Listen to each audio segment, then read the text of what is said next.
سوال ہے کہ جنت میں جنتی بننے کے لیے نیک عمل کرنا ہے، اس میں نیک عمل میں کیا کیا آتا ہے؟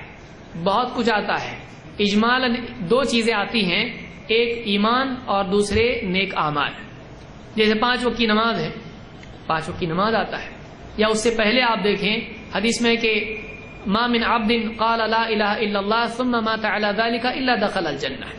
صحیح میں روایت موجود ہے کہ جو بندہ لا الہ الا اللہ کا اقرار کرے پھر اسی پر مر جائے، یعنی توحید پر مرے، وہ جنت میں جائے گا۔ یا حدیث میں جیسے من صلی البردین دخل الجنہ، جو 2 ٹھنڈی نمازوں کا اہتمام کرے وہ جنت میں جائے گا۔ کون سی نمازیں؟ فجر اور عصر کی نماز۔ یا اس طرح سے یعنی جنت میں ریان نام کا دروازہ ہے، اس سے صرف وہ لوگ داخل ہوں گے جو روزے دار رہا کرتے تھے، جو بہت کثرت سے روزے رکھتے تھے، روزہ ہے۔ یا جنت میں سب سے زیادہ کیا چیز داخل کرے گی؟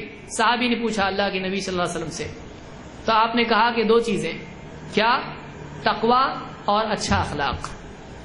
تقوی اور اچھا اخلاق۔ یا آپ نے کہا جو آدمی مجھ کو 2 چیزوں کی ضمانت دے دے، حفاظت کی ضمانت دے، میں اس کو جنت کی ضمانت دیتا ہوں۔ کیا؟ زبان اور شرمگاہ کی حفاظت سے۔ یا حج ہے، اللہ کے نبی صلی اللہ علیہ وسلم فرماتے ہیں الحج المبرور لیس لہ جزاء الا الجنہ۔ حج مبرور، اس کے لیے جنت کے سوا کوئی اور بدلہ نہیں ہے، حج کرنا۔ یا اسی طرح سے ایک آدمی آیا، اس نے آپ سے پوچھا میں یعنی لا الہ الا اللہ کا اقرار کروں، نماز پڑھوں، زکوٰۃ دوں، رمضان کے روزے رکھوں، رمضان میں تراویح پڑھوں اور یہ عمل کروں، تو اس کے لیے کیا ہے؟ آپ نے کہا تو صدیقین کے ساتھ ہوگا قیامت کے دن، یعنی اس کے لیے بھی جنت ہے۔ یا آپ نے فرمایا جو تاجر سچا ہو، امانت دار ہو، وہ قیامت کے دن نبیوں، صدیقوں اور شہداء کے ساتھ ہوگا۔ یہ صحیح روایت ہے، حسن درجے کی روایت ہے کہ جو تاجر سچا ہو، امانت دار ہو، وہ قیامت کے دن نبیوں، صدیقوں اور شہداء کے ساتھ ہوگا۔ تو یہ بھی جنت میں جانے کے اعمال میں سے ہے۔ بلکہ مخلوق پر رحم کرنا، چاہے جانور کیوں نہ ہو، وہ بھی جنت میں جانے کے اسباب میں سے ہے۔ ایک فاحشہ عورت تھی، اس نے ایک کتے کو پانی پلا دیا، اللہ نے اس کی نیکی کو اتنا قبول کیا کہ اللہ نے اس کی مغفرت کر دی۔ ایک آدمی تھا، وہ جا رہا تھا جنگل میں، کتا دیکھا اور وہ کیچڑ میں زبان چلا رہا تھا، اس کو رحم آیا اس کے اوپر، وہ اترا کنویں میں، اس نے پانی موزے میں اپنے لیا، چمڑے کے موزے میں، اوپر آیا، خفین اس کو کہتے ہیں، اوپر آیا، کتے کو پانی پلایا، اللہ نے اس کی نیکی قبول کی، اللہ نے اس کو جنت میں ڈال دیا۔ ایک آدمی راستے سے جا رہا تھا، اس نے دیکھا یہ پیڑ مسلمانوں کو تکلیف دیتا ہے، اس نے اس پیڑ کو کاٹ دیا اور راستے سے ہٹا دیا۔